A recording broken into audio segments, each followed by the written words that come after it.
Hello and welcome to Irish Football Fan TV. This is the match preview. Republic of Ireland take on Lithuania at the Aviva Stadium at 7:45 tomorrow evening. And we're going to do a little preview. We don't know a huge amount about these Lithuanians, but Gary has some stats there.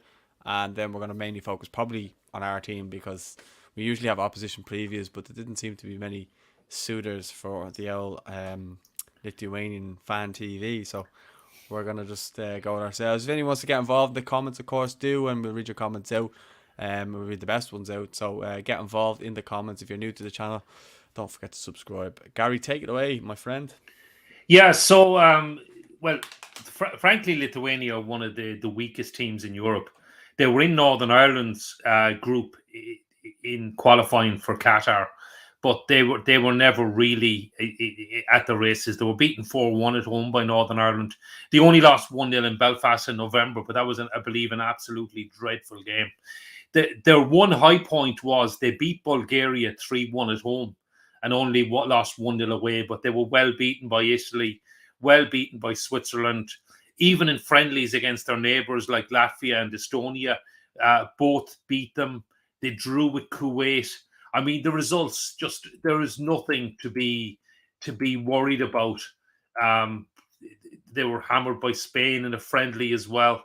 So apart from that one win over Bulgaria in October, which I think came totally out of the blue, it really is hard. And I suppose they did beat San Marino as well on the other night. I think it was Friday night, 2-1 win in San Marino. But I don't think that's going to have too many people shaking in their boots about them. To be honest, I don't know anyone in their squad. So I did do a little bit of research, but even the clubs they're at is probably the best. I mean, quite a few of them play in their own league. The with Zalgiris, who I know Pats fans will remember. But I mean, playing against them, they have a couple of people in Romania, a defender called Baravkas, and a striker called Lauximus. I'm probably pronouncing those wrong. They're pretty experienced. Lauximus is 30. He's got 27 caps. So if they're not experimenting, we'll probably see him tomorrow. Baravkas is 26. He's got 24 caps. They have a midfielder, Novikovas. He's got 77 caps. He's 31. He's playing in Turkey with a team called Erzurum, and frankly, I don't even know who they are. I think he's the lad on the thumbnail. I think that's him. Okay, we'll take your word for it. They've got another midfielder, Sivka, who's got 48 caps. He's playing in Greece with Simiris. But again, they're not playing even with the bigger clubs in the country. They have a young 22-year-old at Gorica in Croatia. And look, they have a guy, another 19-year-old at Kalmar in Sweden, but he's only got one cap so far. So the goalkeeper, I think they said the goalkeeper is playing in Israel. But they're actually the most experienced goalie. He's 32, but he's only got 6 caps. Well, what do you say about them? Look, they are one of the weakest teams in Europe. We should beat them comfortably, even making a few changes. I don't think there's anybody's going to be going along tomorrow night to say, "Oh, I'm really looking forward to seeing him." I'd seen them play when we played them back in the 90s. I travelled to Vilnius for that famous win under Jack Charlton, a Steve Staunton goal that was crucial in getting us to the 94 World Cup. And I was actually back there about 7 years ago. I actually saw them play England the day after we played in Warsaw. But none of the players stood out that day. England were comfortable winners. And if anything, Lithuania have even gone backwards since those days. And as I said, when they're losing to their neighbours, Latvia and Estonia, it's... Well, anything other than a comfortable Irish win tomorrow night would, for me, be a major surprise. Yeah, well, just see there, David Salter has a good comment. He just said, do you reckon that it'll be essentially a completely different outfield 10 playing? I don't. I still think he'll keep players like John Egan in there. I think you'll see Seamus Coleman maybe taken out of the team because there's no point in playing him so quickly.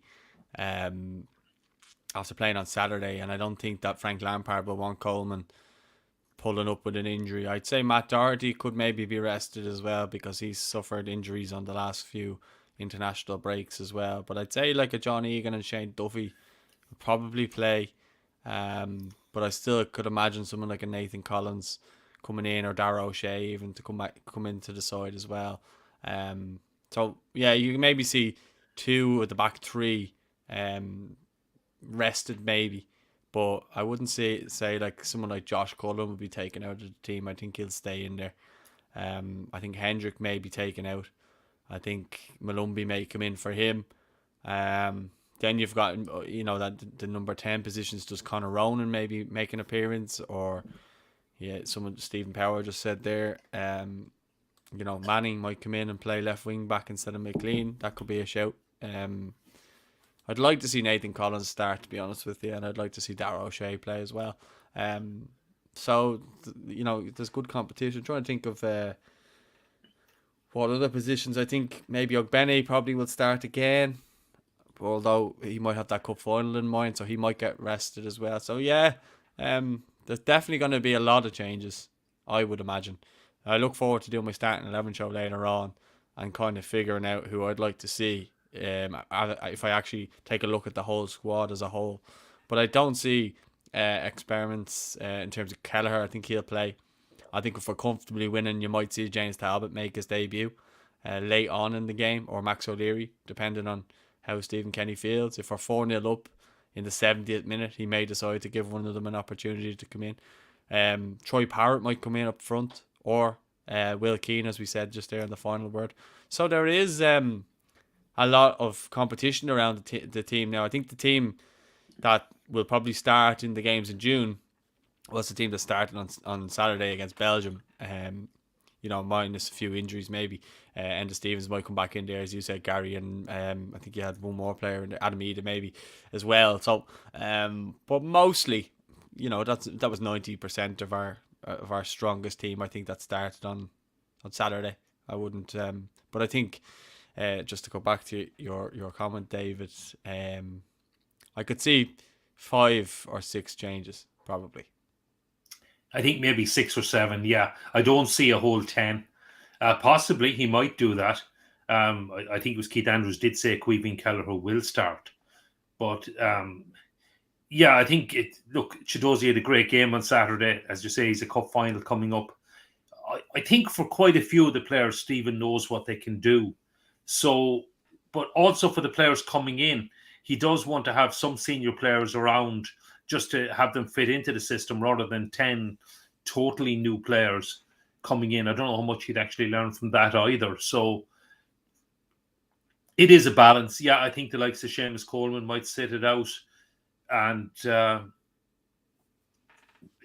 it's going to be a lot harder to do your starting 11 show for tomorrow night than it was to do it for Saturday. I think there's no doubt about that. I think we could all pick a starting 11, and maybe none of us would get that close to the real one. And but yeah, I think kind of maybe 6 or 7 changes. I think Stephen is certainly still going to want to win the game. I think he's going to want to win it comfortably, and I think we should. I mean, we have, even if we make a few changes, we have players playing at a higher level than the best they can put out. And it's a totally different game to Saturday. And especially at home in the Aviva with what appears to be a very good crowd. I heard there was, I think over a week ago, they were saying there was 33,000 tickets sold, which is great to see for Lithuania on a Tuesday night. So hopefully there'll be a big crowd there. I think there's going to be a good atmosphere again, especially late in the evening, dark, the lights are on. I think can always help the atmosphere. And it'll be interesting to see what Stephen comes up with.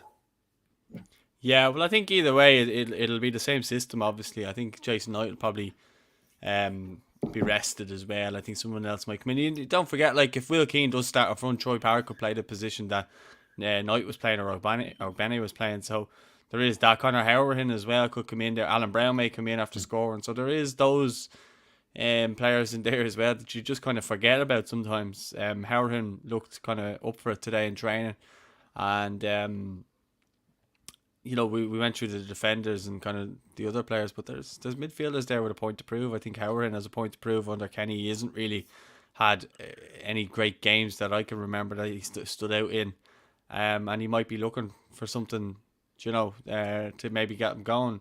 Someone was saying about someone said it to him in the press conference about some ball he played in against a team. It might have been Qatar or something, and it was very like Kevin De Bruyne.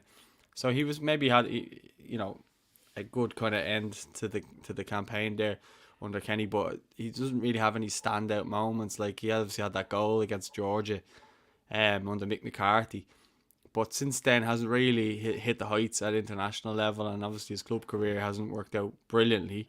He did okay with Villa for a while, but then ultimately it was kind of out to Swansea on loan. Did brilliantly. I think he got injured then actually when he was called into the squad. He's been scoring a good few goals for Swansea last year, and then he's gone to Sheffield United now on loan, and probably I'd say will end up there at the end of the season as well because he's out of contract at Villa. So he's another one who's kind of playing for a move essentially at the end of the season, because if he plays well tomorrow, if he gets on, and then is looking towards the end of the season to try and get himself in with a club, and then he can maybe kick on a little bit because he's not getting any younger. And Brown, after scoring the header the other night, he'd be banging down Kenny's door saying, you have to pick me. I came on and I scored a goal and I rescued the game for us. And yeah, Alan Brown is good at doing that. He just for Preston as well. He got that crucial goal as we were talking about a year ago in Belgrade as well, and he is an option if we're chasing a game, if we need a goal, etc. He can deliver goals from midfield, which maybe some of the others don't chip in as much. But yeah, you can make a case for a few people. Will Mark Sykes get his first cap as well? He's playing really well at Oxford at the moment. So again, it's League One, but they're challenging for the playoffs. So look, it'll be. We might see quite a few substitutions as well, particularly if we get a couple of goals ahead. Kevin, it's not going to happen. Well, one, I don't think we're going to lose or draw tomorrow night. But even if we did, Stephen Kenny's not getting the sack because of a friendly against Lithuania. So I don't know whether you want him to get the sack or whether you're just joking or whatever. But Stephen Kenny's going to be our manager, at least for the Nations League, and he's got a contract for Euro 2024. So I think he'll be leading the side next season. And anyway, I think we will win comfortably tomorrow night, no matter what side he puts out. Yeah, it's going to be interesting to see what lineup he does go with, and then I think we can all be optimistic. I think that we're going into this game and we're expecting a win and we're expecting goals, and we're at the very least we're expecting a decent performance, and I think that's all you can ask for. I think the best thing about this Irish team is we know we have a style of play and an identity now that's different to just hoofball. We know that we're going to have players like, I know it didn't always work out, but they spent that entire game pressing down that Belgian team and they were relentless at it. Like it looked like it would be so tiring to play in that team. Obviously, we're at the latter end of the season, in terms of clubs, and the players are all fit and able to do it. But I don't think if you were doing that in September or July, that the players would be able to keep up that pace throughout. Like they really do put like 100% effort into absolutely everything and they're really buying into, I think, the manager's beliefs, and it's starting to show on the pitch. And I think that's why people are happy and excited, is that we're actually starting to see signs of what Stephen Kenny had been talking about originally, and it's paying off on the pitch, because we're forcing teams into errors, as you saw with the Coleman press, and he played in night and we nearly scored from that.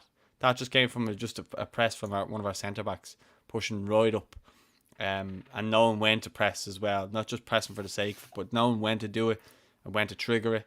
And I think that's I think at the very least fans are just happy to see us going out and putting out a performance, and it's entertaining. You can say whatever about previous games, but we are entertaining, and we do start to get the fans up off the seat with patterns of play. Yeah, definitely. I mean, there is a very much a change in style and a change in system. I suppose the modern term now is the low block, but I suppose it's 10 men behind the ball parking the bus. Those days are definitely gone for an Irish side, and we do kind of press, as you say, much higher up the pitch. We defend higher up the pitch as well, and we have a go when we get the ball as well. And so, as you say, it is good to watch. It is entertaining for a neutral. I don't think anyone would have gone home disappointed on Saturday night. It was it was a really entertaining game, and hopefully it'll be the same tomorrow night. I'll just see a comment there from David about thoughts on John Eustace and how important it is to have a settled backroom team. I mean, I don't know a whole lot about John Eustace, the manager, and Keith Andrews didn't really give away too much about him. They said they kind of got to know him by going to QPR games and stuff like that, but there's no real um, explanation. I don't think we should be looking so much into our coaches. I think such a big fuss was made about Anthony Barry, that anyone who came in after him, no matter what, and I think a big fuss was made of Damien Duff as well. I mean, these are just coaches. You don't really hear about England's first team coach or Italy's first team coach or Northern Ireland's first team coach or Scotland's. It's just, we just seem to be, we get drawn to these things that we don't really need to get drawn into. Just let the coach do the coaching, in my opinion. But it's his first. He only had a couple of days literally to work with the players, and he only got announced last week. So there's not a whole lot you can kind of look into it and go, well, he's the reason for this or he's the reason for that. I think it's just one of those things that he will obviously be. He'll get better gradually, and the players will get used to him. The players seem to really like Anthony Barry, but again, it's making a fuss of nothing really. It's a coach at the end of the day. He's just there to coach the team, and anything else, I really think that Anthony Barry's impact was very overrated. I think, look, he was a coach who was coming in, and that's what he does, and that's why Chelsea have him, and that's why Belgium have him. But, coaches are just there to coach the team, and at the end of the day, they're not going to go out and play the game forward. Ultimately, it's the players that have to make the things happen on the pitch. Yeah, no, I do. I actually, I was sorry to see Anthony Barry go. I believe he did make a difference, and he does spot a lot of things and set pieces, etc., and patterns of play. And he was someone. Look, Stephen Kenny is a real student of the game. He really studies it. He comes up with styles of play, etc. And like the people he's lost in Damien Duff, as you mentioned, and Anthony Barry. But we lost Anthony Barry to the number one country in the world. And to basically, Belgium are really looking at this World Cup as actually winning it. And they will go in as one of the favourites. I'm not sure they are going to win it. I think they've flattered to deceive a bit in major tournaments. But, I mean, it would have been very tough for Anthony Barry to turn that down. Like yourself, I know very little about John Eustace. I think it's important that Stephen Kenny has people he wants and he trusts in his backroom team, and I think that's what he's got. So he mentioned in the press conference last Tuesday that I was at that he had met him first, I think, about a year ago, and they just got chatting, and obviously there was a meeting of minds, etc. So that's probably where it came from.